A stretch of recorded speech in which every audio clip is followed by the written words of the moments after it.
Welcome back to the channel, everybody. Thank you so much for joining me and allowing me to continue to be your daily advocate. If you're new here or you're not subscribed for any reason, please do me a huge favor and hit the subscribe button. Thank you to all of you who have been watching and following me for so long. It truly means a lot, and I'm glad that I can be this person. Got a couple interesting topics for you in this very latest Moon Lambo Hot Jam. I'm going to share with you the latest update from attorney John Deaton, who shared perspective in a recent interview. A lot of stuff having to do with the ruling just came down several days or so ago.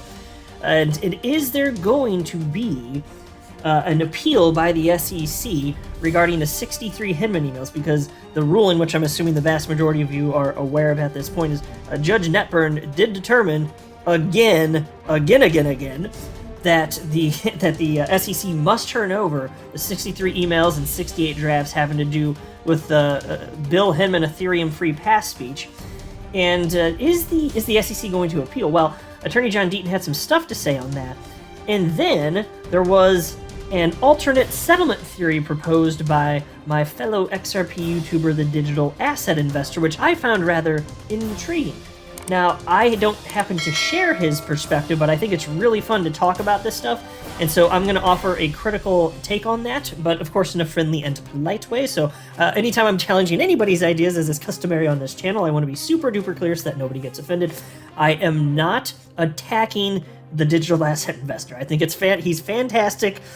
He's been around for years and years and years contributing to the community, so of course nothing like that. I just want to be abundantly clear on that. But I do have a different take on this particular topic than him, and it has to do with what's the SEC's approach going to be? Is there going to be a completely different path for settlement as a result of what has happened here? Is there too much at stake for the SEC? That's what's being discussed. And so I just have a little bit of a different position, but who knows? Hear me out. You guys tell me if you think that DAI's position makes more sense than mine, and if you do, that's perfectly fine. I love diversity of thought. As long as people are being adult and cordial and all that stuff, you can tell me I'm wrong to my face all the time, and as long as you're being polite and there's no rude intent behind it, then I'm cool with it. 7 days of the week. But before going further, I do want to be clear, I do not have a legal or financial background of any kind. I am not offering legal or financial advice, and you definitely should not buy or sell anything because of anything that I say or write. I'm just an enthusiast who enjoys making YouTube videos about crypto-related topics, but just as a hobby and just for fun. Let me start out by I'm going to read this headline here first. Check out this. This is from Decrypt. Ethereum merge pushed to Q3 as final chapter of Proof of Work looms. The Ethereum merge that forms a key part of the so-called Ethereum 2.0 upgrade has been delayed until the latter half of 2022. It won't be June, but likely in the few months after, Tim Biko, an Ethereum Foundation developer, said yesterday on Twitter. No firm date yet, but we're definitely in the final chapter of Proof of Work on Ethereum. And so for those of you not in the know, Ethereum from its inception has run on Proof of Work, not exactly the most efficient means of solving the double spend problem, but hey, archaic technology using what it uses. And so there's this move, a real move, and this is going to happen with its virtual certainty, that Ethereum's going to switch from Proof of Work to Proof of Stake, which doesn't use nearly as much energy. Is it a good move? Is it a bad move? That's not the purpose of this particular video. Interesting discussion for sure. Who knows if people look back in the future and be like, that's the moment where everything went terribly downhill for Ethereum. There are a number of reasons that could happen. I don't know. I'm not saying it will. But the reason I wanted to bring this up is because it's almost like there's some sort of, what would you call it, central authority swaying and determining exactly what's happening with Ethereum. And so here's Santiago Velez. I want to share with you his tweet that's on your screen right now, and I have a lot of respect for Santiago Velez. He is a sharp individual. I first came across him when he was being interviewed by Raoul Pal, who is a former Goldman Sachs executive, and he's the founder and CEO of Real Vision, which talks about everything financial and all sorts of crypto stuff. Raoul Pal himself is very pro-XRP. Santiago Velez, very pro-XRP, and he really knows his stuff when it comes to XRP, including how Ripple is positioning XRP as a bridge currency. He is well-versed, like super-duper well-versed, just about... I'll tell you what, he's perhaps the most well-versed individual I've come across on the topic that doesn't work for Ripple. Arguably, he's up there. Maybe there are others I'm not thinking of, but he's way up there. And on this topic of Ethereum, he tweeted out the following. I thought the network was finished.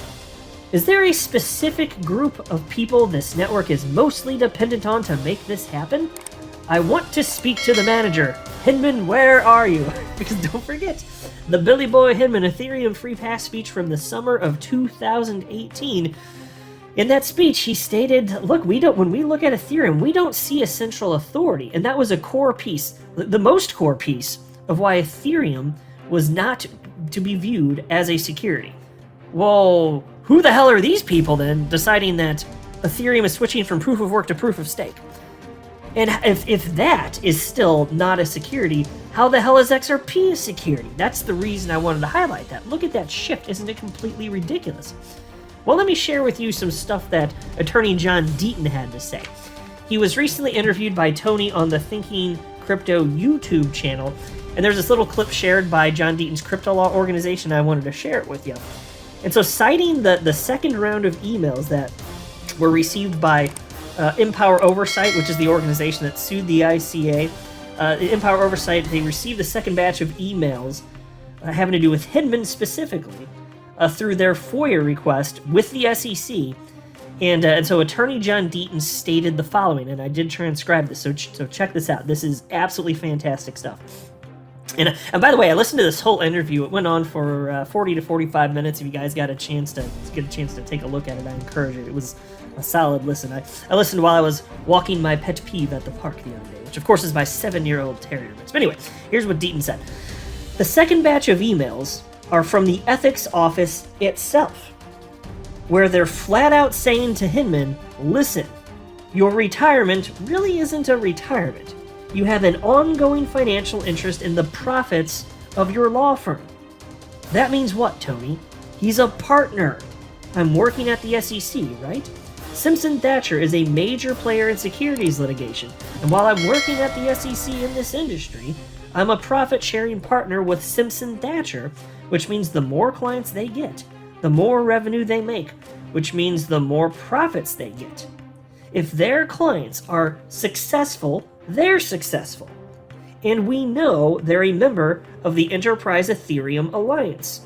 And so we learned that there were emails, and a couple of them got terse between the ethics office and Bill Hinman, where they're saying, listen, you're in jeopardy of violating a criminal statute, right? There are laws. There are criminal conflicts of interest laws that are at play here. You are a profit-sharing partner. You can't do this. You can't meet with them. We know he blatantly ignored them. And so that's the truth. Billy Boy Hinman, he just completely disregarded the emails from the ethics office. In fact, it looked like he was perhaps arguing back a little bit. John Deaton's hitting the nail on the head here. This is exactly how he behaved. And it's not surprising, frankly, the ruling that Judge Netburn came down with, by the way. It is definitely not surprising in the least. And John Deaton has stated also that he does not think that if this is appealed, this decision, to force the SEC to release these 63 emails related to the Hinman Ethereum Free Pass speech and the 68 drafts of the speech, he does not think that even if the SEC appeals Judge Netburn's decision, he doesn't think that Judge Torres is going to side with the SEC. He thinks it's about 100% certainty that Judge Torres is going to side with Judge Netburn. And you know what that means, and John has made this very clear, especially lately. That means settlement in his eyes. The most probable outcome from the day, and when does that timer start? The day that, assuming there's an appeal, the day that Torres comes back and sides with Judge Netburn, that's when the timer starts. That's when the 90-day timer starts. And if they don't, if they're going to be like, okay, well, this isn't going to work out, we'll just settle it. Well, maybe that happens, but I would kind of expect them to go for an appeal. That would be my for fun guess. I don't know, but I would not be surprised to see that in the least, because they don't mind dragging this thing out. And who knows? Maybe they get lucky. I can see from their perspective. Now they're not going to get lucky. It's a virtual certainty, but still, I could see potentially that's what they're thinking. So what about this alternate settlement theory that was proposed by my fellow XRP YouTuber, the digital asset investor? Interesting topic, which is why I thought I'd talk about it. I think it's fun to share ideas and have thoughtful conversation with others, especially if you disagree. Like, that's when it's most interesting, is when you disagree with somebody. It's the case that I'm telling you, there are a lot of adults that they sincerely get offended when they're confronted with an idea that's different than their own, and they take it as a personal attack. That's the reason I go out of my way to make sure that when I am challenging somebody's idea, I'm like, just to head this thing off just in case. Everybody always knows what my intent is here. I just think that's the reason I started this channel. It's fun to intellectually think through these things and engage in critical thinking. That's the most fun part about running this channel off the top of my head. I don't know if there's another aspect I like more than that. That's just off the top of my head, yeah. Just thinking through this stuff and engaging with other members on these types of topics. So anyway, here was the comment from the digital asset investor. He tweeted out the following the other day. Alternate settlement theory.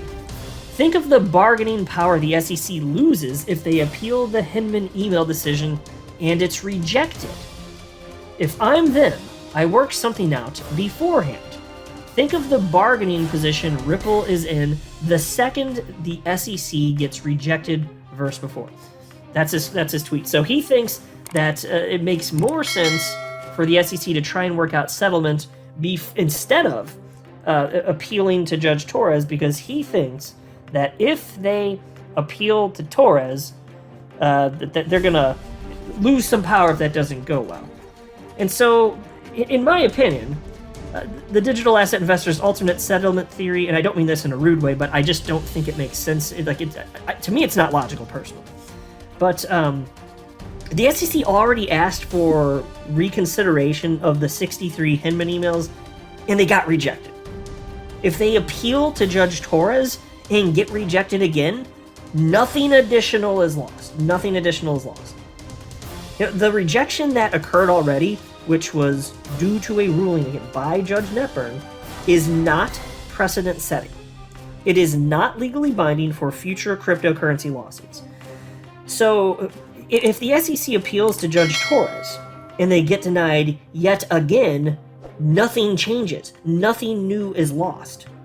That decision still would not be precedent-setting either, by the way. It still would not be precedent-setting.